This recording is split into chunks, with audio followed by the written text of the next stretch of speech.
Hey everybody, I'm Zach Joyner from Spidey-Dude.com, and I just stepped into the Vactor-Verse.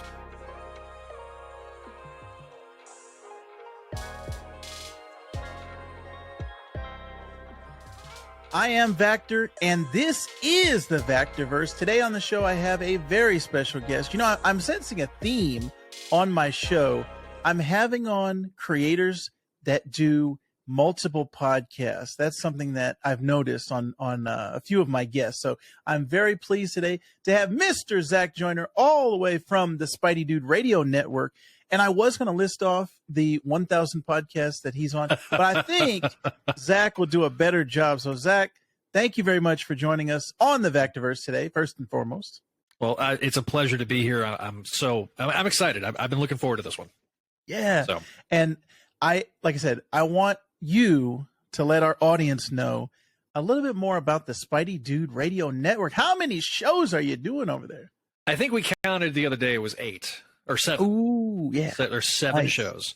So there's 2 completed shows. Our first show was Clone Saga Chronicles, which covered the 1990s Clone Saga and the Clone Saga related characters. We just wrapped that up last year officially, did like one last hurrah. And then we had the show Spectacular Radio, which is about the Spectacular Spider-Man animated series that ran in 2008, 2009. The great thing about that show is that you get it. We covered every episode of the series twice, one from the fans' perspective, and then the other from the perspective of Greg Weisman, who was on, and we interviewed him every episode. We kind of did a DVD-style commentary for each episode. Nice. And he would bring... Oh, I'm sorry. Go ahead. No, go ahead. I was going to say, that is my absolute favorite Spider-Man show of all time. And just by accident, my wife was looking for something to show my son, and she sent me a picture. She was like, hey, look, I'm watching this Spider-Man show. And I was like, that's spectacular. That's my favorite one. So I'm so excited it's on Disney Plus now. I'm glad that deal was made. You know, I do have a bit of history with the season 3 crowd that keep on thinking that season 3 is possible, but trust me, there's too much red tape to untangle. But no, I enjoyed that, and it that led into one of our newest shows, which is Voices from the Eyrie, a Gargoyles podcast. That's with Greg, and he's on almost every episode. They're covering all the Gargoyles television show, and they're covering also they'll be reviewing and talking about the new comic book that's out right now. Oh, so yes. So whenever the new series drops, usually that'll drop on a Friday. We make the video edition exclusive to our patrons at patreon.com/Spidey-Dude Network. And then the audio edition is available on your favorite podcasting catcher. And then we have the Sal Buscema Era podcast, which is a podcast that covers Sal Buscema's seminal run on Spectacular Spider-Man. Say that 5 times fast. We pick up from that show picks up from the death of Jean DeWolf, and we'll go all the way up until shortly before the Clone Saga. And then we've got our 2 shows that are on YouTube, which is the Spidey-Dude Experience, which is the show that covers Spider-Man's modern stuff. We started from the beginning of the Nick Spencer run, ran all the way through that, and we are working through the Zeb Wells era. And now we also have the Make Mine Mayday, the show all about Spider-Girl and her world. And so, yes, if you like Spider-Girl, or if you've ever wanted to get into it, we cover the entirety of the MC2 universe. We have almost completed, I call it phase 1. We basically will have covered everything up until Spider-Girl the End. We're about 3 episodes away from finishing that era, and then we'll start talking about the Spider-Verse and Web Warriors and all the stuff that came after. But so I feel like we did a pretty definitive job with Spec Radio, and I feel like we're doing the same thing with Make Mine Mayday as well. So nice, man. Ron Friends makes quite a few appearances in the comments, so that's always fun. Nice, that is perfect. You know, you are speaking my language because I am a Spider-Man head from way back. Like, that was my introduction to comics. That's how I got in. And then I always say I have like the 6 degrees of Spider-Man, because every character was related to Spider-Man to me. Like I was like, oh, Wolverine, that's Spider-Man's. Sometimes he worked with him. Sometimes he was an Avenger with him, or sometimes he liked him. So Kingpin, oh, he was a Spider-Man villain, and then he was a Daredevil villain. So everything was always through the lens of how did this character relate to Spider-Man? And to me, that was like he was the center of the Marvel universe. There wasn't any other way to look at it. So I've just carried that through till today. Still my favorite character, and all of these shows are right up my alley. I got to recommend every single one on the Spidey-Dude network. Everyone go out there and check out. I have links in the show notes, as well as the Patreon. Support these fine gentlemen over there, and I love what you guys are doing. So I wanted Zach to tell us his origin story with comic books first. How did you get into comics, and what kind of hooked you for life? So what got me into comics was the fact my dad was a comic aficionado. Yes. He read in the night. So he would go down in the 60s, and he would go down to the Coca-Cola plant, and he would get glass Coca-Cola bottles and take them and recycle them. And they get like money back. They get about 30 cents a 6-pack. And so they would then go to the little drugstore, and they would go get another soda and 2 comics for 30 cents. And so that's what they did. And so my dad had, Spider-Man and Fantastic Four and X-Men, mostly Marvel. So I start becoming, interested in cartoons and stuff like that. And my dad was so sick of me watching Teenage Mutant Ninja Turtles that we went to we were out at a grocery store, and we were at the magazine rack, and he saw a Spider-Man comic, and it was Spectacular Spider-Man number 223. Ooh. And you had two. I was born a twin, so you had Spider-Man with a twin, Ben and Peter, and so that kind of hooked me. And then the 94 series really kind of helped solidify and cement it, because I was already a fan of Batman. I already liked X-Men. I was a Fox Kids kid, definitely, and Power Rangers was my jam too. But Spider-Man, that was the end all be all. I remember when I got my first computer with Windows 95. I'm aging myself, I understand. It had the Spider-Man cartoon maker, and I think I played on that thing for hours. And that indirectly led to when we started Spidey-Dude's Spider-Man page back in 1998 with my dad and I. It was a $64,000 question of, can anybody else see it? And sure enough, we went and found some free web space, and that's how the website was born. So eventually it's evolved to Spidey-Dude.com. Do not forget the hyphen, otherwise you're going to get some stuff you're not supposed to see. Wow. I lost the domain in 2011. And so I've been trying to get it back, but there was a couple of websites that were basically trying to extort me for a bunch of money for it. And I was like, I'm not paying it. And now I recently went and looked. I was like, oh no. So yeah, so don't forget the hyphen. But if you just search it on Google, you'll find us. And Spidey Radio Network on YouTube. We're slowly growing. We're not. I don't have as many subs as Paul, but I've been doing this a long time. I got into podcasting in 2006 because I started with Brad Douglas on the Spider-Man Crawl Space podcast. Which is the longest running continuous podcast about Spider-Man that's out there. I don't know of anyone that's longer. So yeah, Brad is still going strong, and I left in 2020, and that's when I started doing Spidey-Dude Experience and kind of expanding my my little network of channels.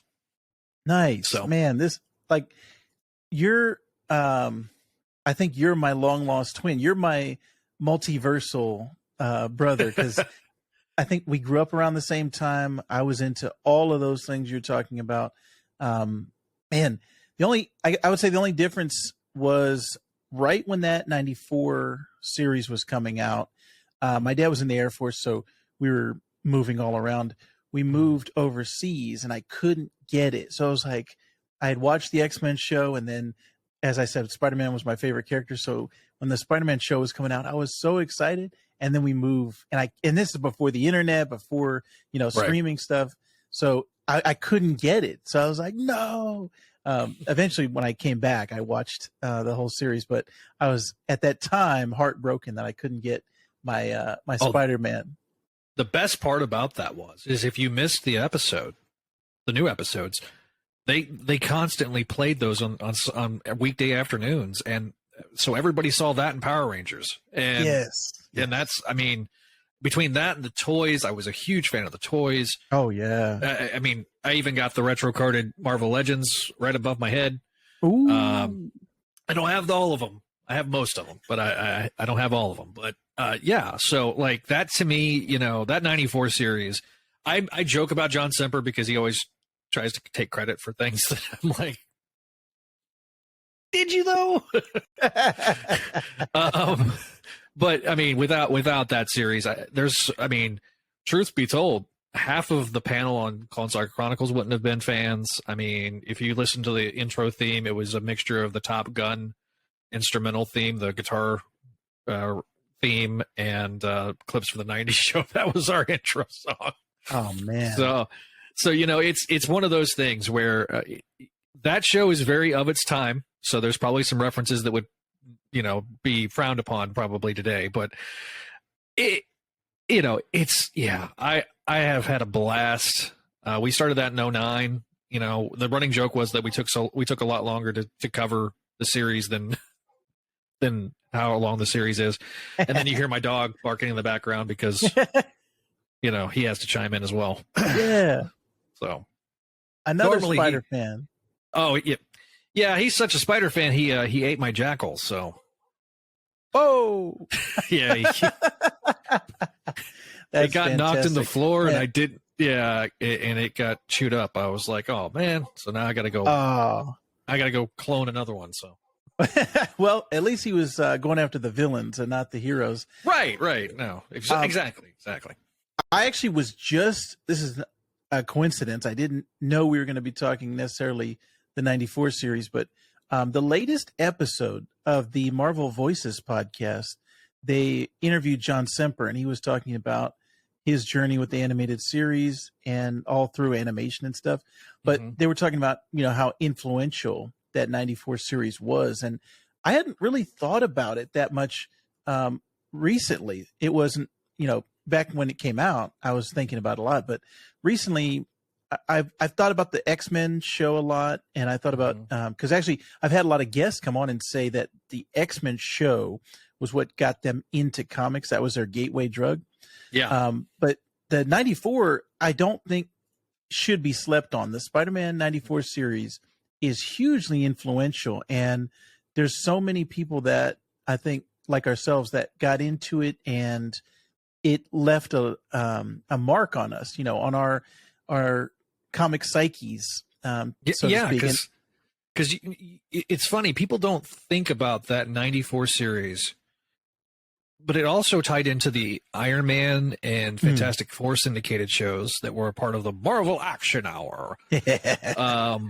But you know, you just had to be lucky as to when you could find it, because you know, syndication, kids don't understand what syndication is today because of streaming services. But like, you know, you were at the mercy of whenever the affiliates would air it. And I think mine would air it at like 6 o'clock in the morning on a Sunday.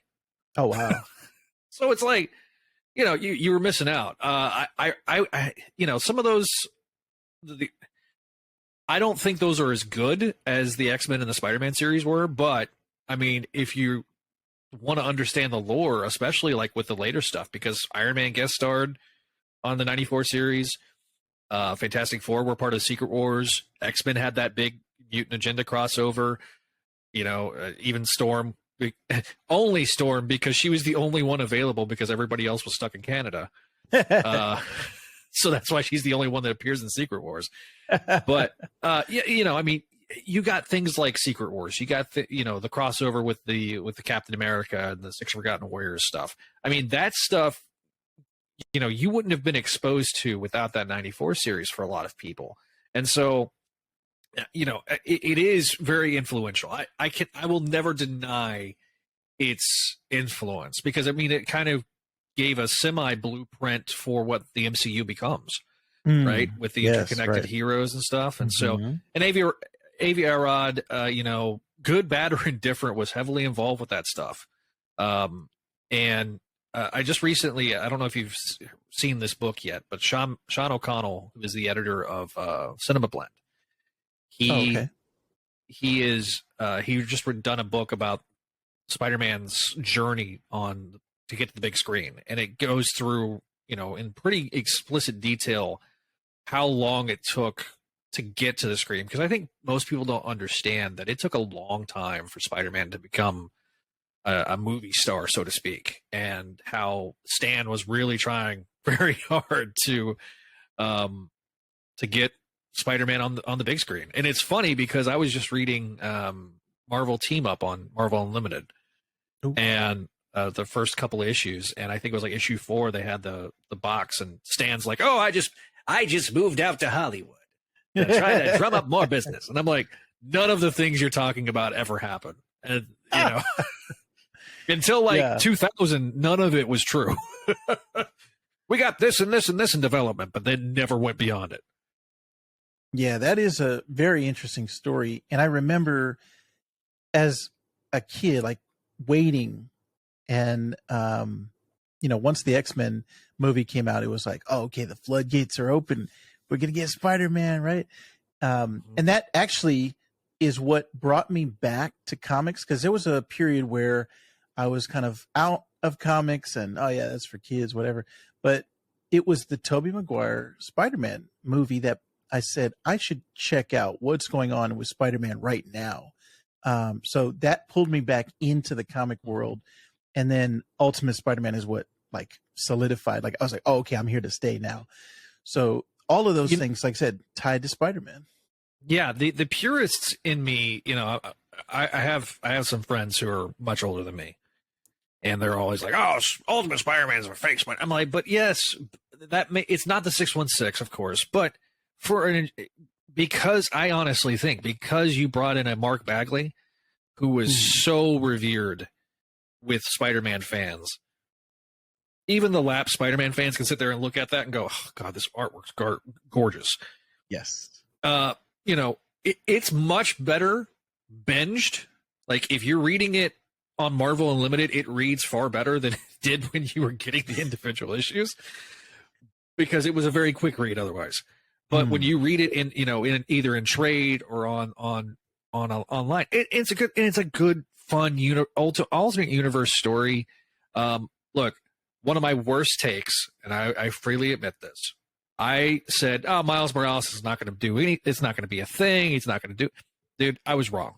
It was one of my worst takes. It was before there ever was an issue published.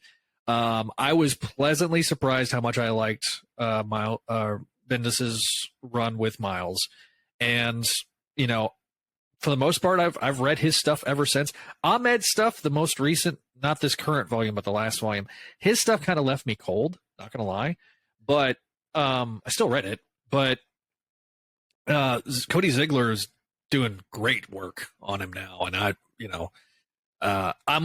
interested to see what happens with this upcoming Ultimate Universe event. Yeah. If they're going to reestablish the Ultimate Universe, and because one of the things I think that Miles has suffered not being a legacy character, in my opinion. I think that he is one of the things I think that makes the character attractive is if he's a legacy of Spider-Man, and he has his own universe to play in. I think you can do some things that you're not constrained necessarily to the 616. But we'll see. Like I said, Ziegler's stuff really has really been a lot of fun. I really enjoy it. We don't cover the satellite stuff that often. We do it probably more on Patreon now. We just focus on Just Amazing. But there's been some really good stuff coming out of the Spider Office. Even though I despise Dark Web as a Ben Reilly fan. Oh boy. I don't know what the goal of that was. My running joke is that Nick Lowe has a mad on for Ben Reilly, because in the last 5 years he's tried to turn him into a villain 3 times. or his office is trying to turn him into a villain 3 times. It's like, man, nobody wants this but you. Yeah, that is strange. I can understand if it was once, maybe.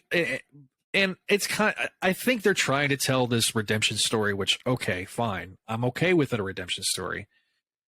Just as long as he gets back to somewhat being himself again, I'll be okay. It's the especially Clone Conspiracy. We rated that the worst thing we ever covered, and we covered the maximum clonage story on Clone Saga Chronicles, and that thing was terrible. And I'm a Clone Saga fan. I am a Clone Saga apologist, even. But even I know that there was a jump into the pit of doom moment, and that was like 3 months there were pretty bad. But yeah, so but funny thing about the Tobey Maguire movie, it crashed my website whenever that weekend happened. It was the first movie that ever hit 100 million in an opening weekend, and literally every fan site that was around at that time crashed that weekend because the amount of people that were just trying to get information, and we had pulled screenshots from the trailers so you could see individual parts of it, and so we crashed. We went from probably 500 people a day to 5,000, which was a massive increase at that time, considering back then it was dial-up internet, and people just, we were the first ones on our block to have high-speed internet. And my dad, he was building websites, he was building computers as a part-time hobby, so he kind of needed that. But one thing he always made sure of was that if the site loaded, it loaded well on a dial-up connection. And now, I mean, obviously it's funny how it went from dial-up internet to everybody's got something in their pocket that they can go on the website and see. Right. Everything's mobile now. Yeah. Everything is mobile, and it's crazy to me to think about when we started Crawlspace. It predated the iPhone announcement by 5 months. Ooh. And the iPhone announcement the iPhone didn't get put in people's hands for a year. So and the App Store didn't exist for another year after that. So I'm like, you used to have to plug in your iPod to your computer, sync it with iTunes. Your iTunes would download the latest episode, and then you could put it on your iPod, and then you could take it on your commute. That's crazy to think about now. Because I remember it's just instantaneous. It's just on your phone. So it is very interesting to look back at that time, and that's kind of around the time, you said that was when you started podcasting, right? 2006. Yep, 06.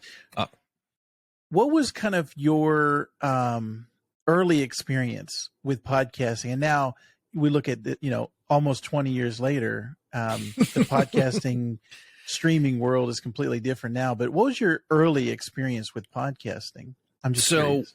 When we started, if you go back and you listen to the first 2 or 3 episodes, I luckily had a mentor in Brad that he comes from the broadcasting world. So he was a journalist. He always did the human interest stories at his local news affiliate. So having him gave some sort of a bit of credence. Nice. But in the early parts of when we were recording, we didn't know what we were doing. So the first couple episodes, you're hearing the audio feedback of what Brad was hearing through his computer speakers because he didn't think to put in headphones. There was 3 of us, myself, my friend Kevin, and Brad. And Kevin was using a landline. I was using my cell phone. We were using Skype at the time because Skype was really the only thing you could use. And so we used Skype for a long time. And let me tell you, there was a lot of issues that occurred with Skype. And then we eventually jumped over to Google Hangouts. And then when Google killed that, we jumped over to StreamYard, which is what we use now. He still uses StreamYard too. So, the early, yeah, I mean, it was very different because everything was through Apple. There was really nothing else other than Apple. Apple was really I mean, the reason you call them podcasts is because of the iPod. Right. So it was a very different world back then. And you garnered a fan base pretty organically that way. Because people were like, we're just looking for Spider-Man podcast. Now, the podcasting landscape has changed dramatically in the last 5 years. People didn't used to know what a podcast was. Now, if you say you're a podcaster, like, oh yeah, and people love true crime, and they, there's so many different genre of podcasts. As things went to streaming, podcasts became more and more mainstream. And obviously, Joe Rogan is somebody that has taken it to like unseen heights that nobody expected. I mean, I know some people are going to hate this comparison, but he's like the Rush Limbaugh of podcasting. Limbaugh owned political talk radio, and Rogan subsequently owns, is the dominant force in the podcasting realm. And that everybody now essentially wants to emulate those type of things. And the great thing about it is they're very much related. Talk radio and podcasting are related in the sense of talk radio, whether it's sports talk radio or political talk radio, whatever talk radio you're talking about, it's very much a conversation between an audience in the case of talk radio. Whereas with podcasting, you're doing what we're doing right now, which is having these conversations one-on-one where it's a little more intimate. There's an intimacy that's there that doesn't exist with talk radio. And half the time with sports talk radio, it becomes, your shock jock type stuff too, where you're saying stuff just to be explosive. And that kind of is now bled into, sports, ESPN and Fox Sports. You look at like First Take and Undisputed. Well, that has its origins in that radio side of things, right? If you really, really stop and think about it. So yeah, podcasting has changed. Everybody has a podcast. It used to be that we were the Spider-Man podcast. Well, we're not the Spider-Man podcast anymore because there's other people that are going to have opinions that you're going to disagree with, and B, they're going to be people that are going to do their own thing. Look at Spider Talk. They just celebrated their 10th anniversary. Comic Geek Speak was one that was real prevalent. I don't know if they're still going. Yes. Fire and Water Podcast Network, Shag and Michael Bailey. Those guys started around the same time. I'm friends with Michael and Shag. They're Shag, the irredeemable one, as we affectionately call him. So I got to make a lot of connections in it's very much a community that, yes, it's small, but it's growing every day. I've guest starred on a couple of different Spidey podcasts, and one of the things that I said when I left Crawlspace, because Crawlspace is a commitment. Okay, you're doing your news episodes, your review episodes. I was doing the satellite stuff for the Patreon, so we were covering all the satellite books. Plus any type of like things that needed to be done. I was heavily involved with that.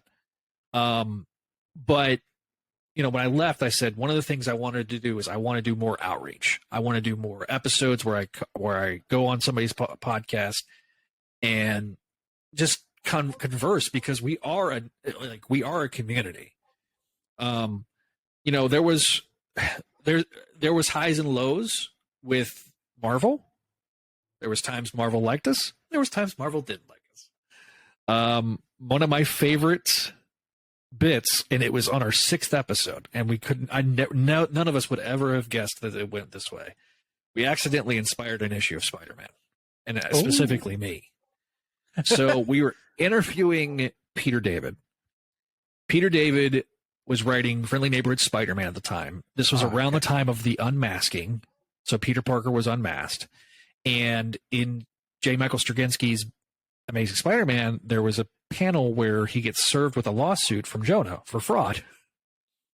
And so I asked if there was going to be a confrontation maybe in Friendly Neighborhood, partly because Friendly Neighborhood was dealing with more of the supporting cast. Amazing was just dealing with MJ and Aunt May, whereas Friendly Neighborhood was dealing with Peter Parker's world more or less. And so Peter David was like, I think Joe's going to handle that. So he goes to Steve Wacker, and they're getting to, gearing up towards the end of the book. And so he goes to Wacker and he says, hey, is Joe going to do anything with Jonah and Peter? And so he checks with Joe Straczynski, and he's like, no. So he's like, well, can I do it? And Steve Wacker's like, yeah, sure. And so because I asked the question, that's how he ended his run, was specifically with issue 23. And I didn't get like an acknowledgement necessarily in the letters page or even there, but at conventions, they ask him what's the craziest story he's ever, crazy thing he's encountered in his time. He goes, well, I got, had somebody ask me about a story, and that's what helped me write my last few issues. Nice. And he did name me by name in his "But I Digress" column, which I never expected any type of acknowledgement. I just thought it was cool, and so the fact that he acknowledged it was just cool. It's like, man, because like there's that legal murkiness, right? Where if somebody pitches you a story, then they owe you. I just asked a question, and that inspired a story. So I always say I helped inspire a issue of Spider-Man. And nice. I had him on my show, Clone Saga Chronicles, later on, and I got to thank him personally for it. And his reaction was, no, thank you. I didn't know what I was going to do. That's fantastic. Yeah, so yeah. That's I get to claim. That's my one claim to fame when it comes to writing And back when I was writing fan fiction, I was in Cloud 9. I go back and read that fan fiction. I'm like, yeesh. Anybody that read this, I'm so sorry. Man, that is, I can relate on a lot of fronts on there. I used to do a Batman podcast, and we were covering every Bat book that was coming out, every member of the Bat family, every Gotham, like we were covering everything, and it got to the point where it was overwhelming. And then our podcast kind of, I think we crumbled under that weight of trying to cover everything Batman. So you have to be highly, highly organized. And it was one of those things I told Brad, if you break things up into chunks, it's a lot easier. Now, the running joke with Brad is that he'll do news stories that aren't news stories. Because the running joke was that he has Spider-Man Google alerts, and so he'll pull anything that has Spider-Man in it. So there's some, like, there was one story we covered that was like the kid had a Spider-Man T-shirt on, and we're sitting there going through the story, and I'm like, but the kid had a Spider-Man T-shirt on. What? And it became like it became a running gag and a running joke, but if you don't break it off like you say, there's so, especially when you're covering the big three: Superman, Spider-Man, and Batman. There is an X-Men, I would say, in that realm too, because we just launched I forgot 2 shows. We got Books of X, which is an X-Men podcast, and Amazing Spider-Man Classics, which goes back to the beginning of Spider-Man. And the first season was 2 of my co-hosts on Clone Saga Chronicles went and started that show with their friend John. And they did like 40-something episodes. But then when we were relaunching stuff in 2020, my friend Javier was like, hey, I want to do a father and son podcast. And because my son's getting into Spider-Man, but he's been around it. He read Ultimate. He's been around the cartoons. He's seen everything, but he's never gone back and read those Lee Ditko issues. So they're going back and doing that together as a father and son thing. So that's really, really cool. Nice. Yeah, that's perfect, man. Yeah. So we kind of cover the cornucopia of Spider-Man, but if I was trying to do that all myself, I couldn't do it.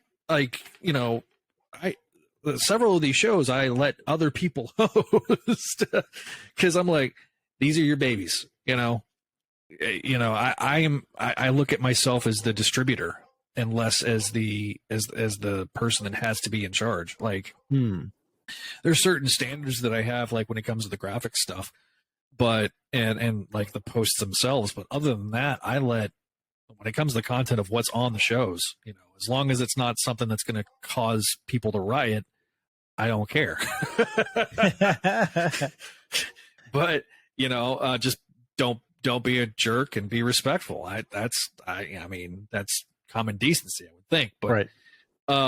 It's just there's been a lot of, you asked, going back to your question, there's been a lot of changes in podcasting.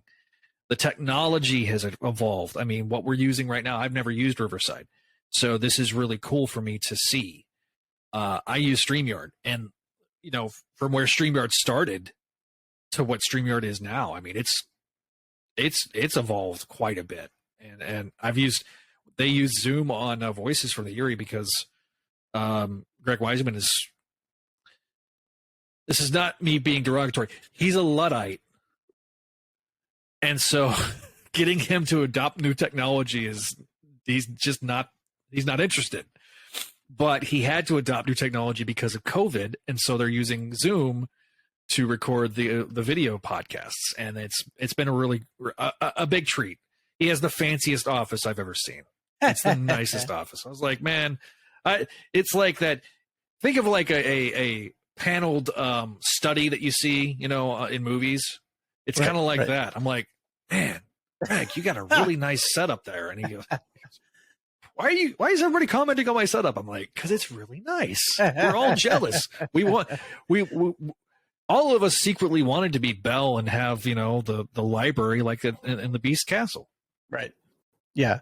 Yeah. We got to get that going on our setups in the background for comics, the same type of library. Like I said, I can relate to a lot of your journey through this. And I think we're both kind of on a similar path of now we enjoy the things that we talk about, and we want to spread, I think, our opinions and our take on things, as well as, like you were saying, just the networking of talking to you on this podcast. I didn't know you before. Now I do. That's been a lot of the things that I've been on my show, just kind of getting to know people that I never would have met before. And everything is through podcasting, through the comic book podcasting, world that's out there. I've just been kind of flowing through the ocean of comic book podcasters. And it's just been a great, like, positive experience. I haven't had a single negative thing happen to me so far. So it's been a great ride. It's that to me is part of the joy, is to being able to sit, I always talk about with Crawl Space, the days that I really, really felt like we were a community, we would do weekly Skype chats, and those would go hours of just, and we meet so many people. And because of that, that's how I ended up getting some of my co-hosts on my podcast. I was like, hey, I really like talking to you. We should get together and just do a podcast. And that, when it, so much, there's, with social media, sometimes there's so much that isn't authentic. And there's and for people that are trying to find connections, normally we would probably go out to cons and be able to do that. Well, starting in 2020, that's been not necessarily something that's going on. So that's been a different change. So if you, my thing is a rising tide lifts all boats, right? So if I can help bring people to you and you can help bring people to me, then we are all going to benefit. And the one thing I will say is, we also saw in my time with Crawl Space, we saw there was people that were going to hate us no matter what we said, right? And there's going to be people that don't like you. That's okay. That means I've joked that means you're starting to make it. So if you got people that are pushing back on you that say, "Oh, this guy sucks," then I'm like, I've learned I don't take it personal. I used to. Trust me, I used to, because there was people that didn't like what I was doing on Clone Saga. Chronicles. But over time now, I'm older, I'm wiser. I'm like, dude, I'm sorry you didn't like it. I hate that it cost you nothing to hit the download button. And now if it's a patron, that's a different story. You paid for it. Right. It's going to be more of a okay. I'm really sorry. What can we do to fix this? Whatever. But man, it is so gratifying to be able to just sit back and talk with people that are like-minded and because there's so much division in this world and there's so much stuff that divides us. It's so awesome to come together and just talk about stuff that we actually like to talk about. 100%. Right. I'd rather spread joy than spread negativity. 100% all day. And it's something that I don't necessarily see in a face-to-face basis. I actually just had a meeting today at work, and at the end of the meeting, it was kind of like, hey, we got some time to kill. Anybody into sports? Anybody into Mandalorian? Nobody said comics. And I didn't say anything, but in my day-to-day life, I don't have the same type of interaction. So it's great to, like you said, find like-minded people and find people who enjoy talking comics, because it is my favorite medium. It is my favorite format for storytelling. And I want more people to read comics is my ultimate goal with all of my shows that I do is I want to spread more comics. I want more people to find comics. Without comics, you don't have the MCU, you don't have the DCU. My big fear is that if this recession that's looming hits, is comics going to be unscathed? I don't know. Look, the publishing. We were just talking about this the other day with the whole Ike Perlmutter situation, where he got sent packing for Marvel. He only controlled like $80 million worth of what Disney was making. Disney made like $58 million. I mean, they made an absurd amount of money last year. Comics publishing is a drop in the bucket. It's practically a write-off. But without the publishing side, you don't have the IP, and that's something that I think will help keep comics alive. But it also has created unforeseen problems, I think, too, where character progression doesn't necessarily exist in certain characters, and that you probably would have seen more if they were becoming IP factories, right? Right. So it is a double-edged sword, but yeah, people need to my biggest frustration with both the big two publishers is why aren't they partnering with movie theaters to put trade paperbacks, a trade paperback stand near the entrance of the movie theater, where if you got Ant-Man and the Wasp coming out, you got Ant-Man and trades and Wasp trades and single issues that are there, because every comic is somebody's first. Yes. I came in during the effing Clone Saga, for goodness sake. And I wasn't confused. I figured out there was two Spider-Men, Scarlet Spider and Spider-Man. And it certainly helped that I had the backup, because that came out the same month of ASM 400. So ooh, yes. Okay. Aunt May had just died. That's probably the reason I don't like Aunt May necessarily as much as some people do. I like Aunt May when she knows that he's Spider-Man, but otherwise I could do without Aunt May. It's like, yeah, I can see that. They were doing like a 3-part backup story where it was Ben Reilly's Lost Years, and it was beautifully drawn by John Reed Jr. I remember that. Yes. Yeah, and they ended up collecting it as Lost Years number 0. They took those backups, because you had the backups in Power and Responsibility too, and they just smushed. Even though it came out after the miniseries, but if you didn't read those books, it's really, really good. The first 2 parts were done with both John Romita Jr. and Senior. So Senior was doing the inks on it, and it's really, really good. Al Williamson's awesome too, but Um, it's just, yeah. So I got exposed I had J.M. DeMatteis and Tom DeFalco as my first comic stories. Like, outside of Stan Lee and Roger Stern, probably, and Jerry Conway, though, like, that's probably, they're definitely top 10 in terms of Spider-Man writers all time. Right. I kind of give Slott a little grief, but there's a lot of people that came in with Slott, and that's okay. And that's something that I think as older fans are going to have to reconcile, especially those of us that have been around the internet so long. That's part of the reason that we're doing Make My Mayday is because we want to chronicle the story of how a ragtag group of guys and gals on the Spider-Girl message board kept that book alive as long as they did. I mean, it was supposed to be canceled with issue 12, then issue 17, then issue 25, then issue 30, issue 60. 60th issue was the last issue, drop dead issue. They had started plotting and drawing the 61st issue. It gets to April. Tom DeFalco gets a call on April Fool's Day saying, "Hey, we need a plot by Monday because the book's back on." And it had to go up to the chain of command until Tom Brevoort had to call Tom DeFalco and say, "Tom, this is really not an April Fool's joke. We need a plot by you and Ron by Monday." Because what had happened was they had made the Scholastic deal.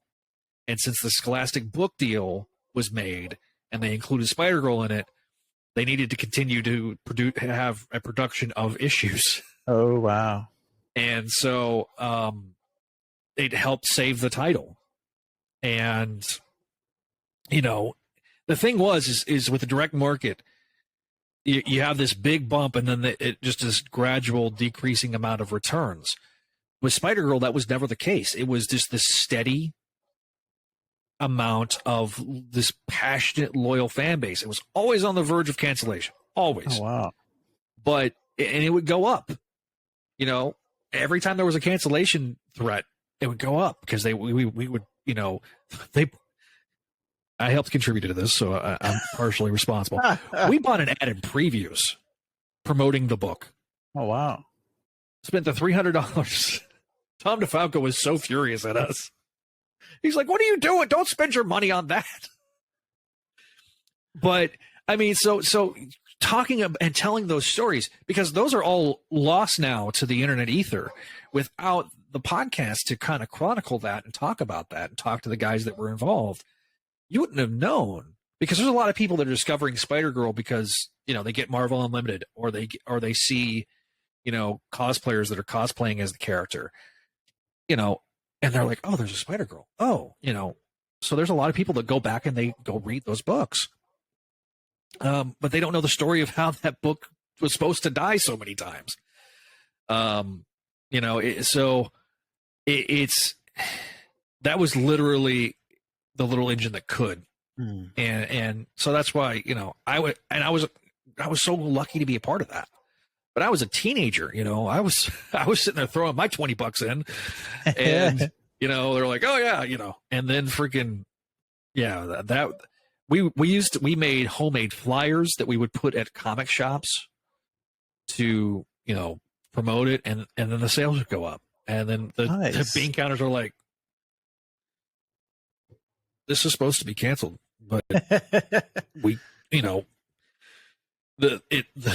it's increasing," and and so it really that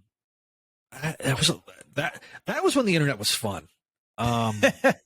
Honestly, there was toxicity on it, and like even starting like 2010, 2011, it kind of was starting to turn. But and then I always joke that Spider-Man Twitter is like a knife fight. You just gotta be you gotta be in for it, because it's a knife fight, because you got trolls, you got people that are legitimately grumpy, and then you have people that are the exact opposite, that they're gonna like it no matter what, and it's like, okay. But again, that's what podcasting is great about, people are you're gonna have people that disagree with you, and that's okay. Yeah, it's okay. 100%. And that's what I'm finding with YouTube now that I've been kind of slowly progressing towards more of the YouTube side. I'm getting, more of the comments, more of the interaction with people, and seeing some negativity. But for the most part, it's been a welcoming environment. Most people that like comics are all looking to be accepted. A lot of comic fans are just nerds in general, and they like what they like, and they want, and I think a lot of us we're always looking to be accepted. When I was a kid, my friends didn't understand my fandom. They didn't understand it, but they would go watch the movies with me. They love watching the movies with me because I'm the guy I'll be sitting there going, I pick out all the Easter eggs. My ex-wife was like, we did a watch through of the MCU, and I was like, oh, here's this Easter egg and this Easter egg, and showing all those things off. It's like showing your work in calculus, Right. But so it's funny to see how things have just so rapidly turned, and the people that would used to make fun of me for being a comics fan are now in my social media be like, oh, dude, I love this stuff, and I'm like, where were y'all when I was younger? 100%. It's really easy to be that guy, that comic book guy, be like, excuse me, I was a comic fan from 1994, and you guys are just now catching up. It's really easy to be that guy. You don't have to be that guy. That guy is, that does exist. You go to certain comic shops, and you're like, man, these are because that's how the people before them were, right? Right. Comics, comics are for everyone. There is a comic or graphic novel for everyone out there. The medium has evolved and grown and exploded. It isn't selling as much as it used to. Obviously, it's not selling. You're not having comics sell millions of copies of a single issue. But with things like Comixology, which Amazon effed that up. They screwed that thing. They had such a good thing going. Yeah. Before Amazon tried to make it into like Kindle Light, I was like, man, everything before that was a great user experience. But you have things like, Marvel Unlimited. Marvel Unlimited, for the price that you're paying for the year, the amount of content that you're getting. Did you see the April Fool's Day joke? Yeah, the toilet paper. Dude, that was like... So Brad, my buddy Brad, shout out Brad Douglas. He had a section of his website in like 99 that said weird Marvel collectibles. And that toilet paper was on there. So I've known about that since 99. It took him a while. He found a sealed one on eBay that he was able to finally snag. And so when I saw that, the first person I texted was him. I was like, dude, did you see that? He goes, no, I did not. I was like, it's on Marvel Unlimited. He goes, that's hilarious. So I was like, this is the best April Fool's Day joke ever. And I knew that Steve Wacker had a role because it got brought up in our interview with him. And, so that's actually how it got scanned, is they went and got his role from him, and he scanned. Oh, wow. They had it scanned in. So, yeah. That was great. That was fantastic. The April Fool's Day jokes back in the day were a lot of fun. The Spider-Man message board, which was the Elvira, I always call it the Elvira boards because that's who owned it. They would always do like some sort of gag on April Fool's Day. My personal favorite one was when one year they were like, oh yeah, we got to get sponsors. And so it was like sponsored by Pepsi, the Spider-Man message board. And, which I was like, y'all, I think it was either Pepsi or, yeah, it was Pepsi. And I was like, y'all screwed that up because y'all should have done Dr. Pepper, because the blatant Dr. Pepper placement in the first Spider-Man film was like, right, just all over the place. I drank a lot of Dr. Pepper, which I always joked. I was like, but like, Sony, y'all went with the third most popular brand of drink between Pepsi and Coke. You went with Dr. Pepper. Like, listen, as a Texan, that is like our, we love our Dr. Pepper. But, like, I'm a Coca-Cola fan personally. But, like, yeah, no, I'm like, Dr. Pepper? I drink. My other favorite story from the old message board days was the Spider-Man Pop-Tarts from that era.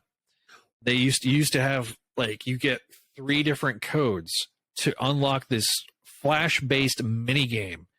And oh my God, there were so many people that were trying to get that third freaking code. It was hilarious. And then they came to, like, Brad's message board, and they're like, you guys got the code? You guys got the code? We're like, no, nobody has the code. It's a mythical creature. It doesn't exist. Dang. And so Brad, who had bought the Pop-Tarts because of the fact that it had Spider-Man on them, kept the box, and it's actually he's got it on one of his shelves. Oh, man. I remember keeping, like I said, that movie had a huge impact on me. I saw it 6 times in the theater, and every piece of merchandise I was saving. It was like Pop-Tarts, Dr. Pepper cans, like you said, just newspaper clippings. I had a whole box of just Spider-Man merchandise, and it was all like, because at that time, I don't know, I just didn't feel like the superhero movie was going to catch on. So I was like, I got to get everything at this, like, we got to support this movie. And now you look back on it, 20 years later, and it's like, oh man, now there's superhero movies everywhere. But yeah, that was a great time in my life, was when that Spider-Man movie came out. But Zach, I wish we had more time, but I want you to come back. This year is going to be really good for Spider-Man. We got the Across the Spider-Verse movie coming out. We've got everything that's going on in Amazing right now. There's just so many great Spider things that are coming down the pipeline. So I want you to come back and join me again, and we will talk some more Spider-Man. But for now, please let everyone out there know where they can find you. So certain Spidey-Dude.com, that's where the hub, that's where everything goes through. That's the website that I started back in June of 1998. We're about to celebrate our 25th anniversary in June. Nice. Don't forget the dash. Don't forget the hyphen. You got youtube.com/Spidey-Dude Radio Network, facebook.com and instagram.com/Spidey-Dude Network. You can follow me on Twitter @Spidey-Dude Radio, and you can always support the channel and the website over at patreon.com/Spidey-Dude Network. Excellent. I cannot thank you enough for stopping by the Vactor-Verse today. Zach, I'm going to leave all the links down in the show notes for anyone out there. If you're a Spider-Man fan, you need to check out all of Zach's work. And like I said, the millions of podcasts that he's doing, every one of them, check them out. I'm sure you're going to find one that you're going to love. So thank you very much for joining us today. As I always say, Zach loves comics, and you should too.